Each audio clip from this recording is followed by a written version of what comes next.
ಪ್ರಚಲಿತ ವಿದ್ಯಮಾನಗಳು 20 ಜುಲೈ 2025 ವಿಶ್ವದ ಅತ್ಯಂತ ನಿಖರವಾದ ಪರಮಾಣು ಗಡಿಯಾರ ಯಾವ ದೇಶದಲ್ಲಿ ನಿರ್ಮಾಣಗೊಂಡಿದೆ?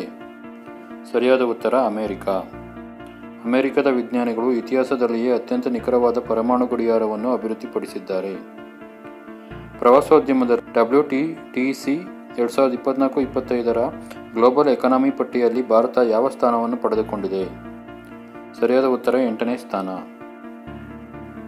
ಇತ್ತೀಚೆಗೆ ಭಾರತ ಯಾವ ದೇಶದೊಂದಿಗೆ ನೌಕಾ ಅಭ್ಯಾಸ ನಡೆಸಿತು? ಜಪಾನ್. ಇತ್ತೀಚಿನ ನೀತಿ ಆಯೋಗದ ವರದಿಯ ಪ್ರಕಾರ ಭಾರತದ ಅತ್ಯಂತ ನವೀನ ರಾಜ್ಯ ಯಾವುದು? ಕರ್ನಾಟಕ.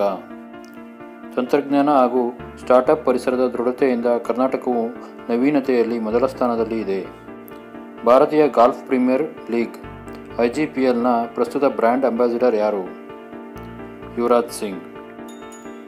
ವಿಶ್ವ ಚೆಸ್ ದಿನವನ್ನು ಯಾವ ದಿನ ಆಚರಿಸಲಾಗುತ್ತದೆ? ಜುಲೈ 20. ಸ್ವಚ್ಛ ಸರ್ವೇಕ್ಷಣ 2024-25ರಲ್ಲಿ ಸೂಪರ್ ಸ್ವಚ್ಛ ಲೀಗ್ ನಗರ ಪ್ರಶಸ್ತಿಯನ್ನು ಯಾವ ನಗರ ಪಡೆದಿದೆ? ಸರಿಯಾದ ಉತ್ತರ ವಿಜಯವಾಡ. ದುಬೈನಲ್ಲಿ ನಡೆದ 57ನೇ ಅಂತಾರಾಷ್ಟ್ರೀಯ ಇಂಟರ್ನ್ಯಾಷನಲ್ ಕೆಮಿಸ್ಟ್ರಿ ಒಲಿಂಪಿಯಾಡ್ 2025ರಲ್ಲಿ ಭಾರತ ಯಾವ ಸ್ಥಾನವನ್ನು ಗಳಿಸಿತು? ಸರಿಯಾದ ಉತ್ತರ 6ನೇ ಸ್ಥಾನ. ಭಾರತವು ಯಾವ ದೇಶದೊಂದಿಗೆ 32ನೇ ಸಿಂಬೆಕ್ಸ್ ಸೇನಾ ಅಭ್ಯಾಸದಲ್ಲಿ ಭಾಗವಹಿಸುತ್ತಿದೆ?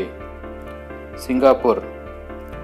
ರಾಷ್ಟ್ರೀಯ ಹಣಕಾಸು ವರದಿ ಪ್ರಾಧಿಕಾರದ NFRA ಹೊಸ ಅಧ್ಯಕ್ಷರಾಗಿ ಯಾರನ್ನು ನೇಮಕ ಮಾಡಲಾಗಿದೆ? ನಿತಿನ್ ಗುಪ್ತಾ. ಮಣಿಪುರದ ಮುಖ್ಯ ಕಾರ್ಯದರ್ಶಿಯಾಗಿ ಯಾರನ್ನು ನೇಮಕ ಮಾಡಲಾಗಿದೆ? ಪುನೀತ್ ಕುಮಾರ್ ಗೋಯಲ್. DRDO ಯಾವ ಸಂಸ್ಥೆಯೊಂದಿಗೆ ಮೊದಲ ಕೈಗೆಟುಕುವ ಸುಧಾರಿತ ಕಾರ್ಬನ್ ಫೈಬರ್ ಕಾಲು ಪ್ರೊಸ್ಥೆಸಿಸ್ ಅನ್ನು ಅಭಿವೃದ್ಧಿಪಡಿಸಿತು? ಏಮ್ಸ್ BB ನಗರ. ಬ್ರ್ಯಾಂಡ್ ರೆನಾಲ್ಡ್ಸ್ ಅವರ ಜೊತೆಗೆ 2025ರ ನೆಲ್ಸನ್ ಮಂಡೇಲಾ ಪ್ರಶಸ್ತಿಯನ್ನು ಯಾರಿಗೆ ನೀಡಲಾಗಿದೆ? ಸರಿಯಾದ ಉತ್ತರ ಕೆನಡಿ ಒಡೆಡೆ.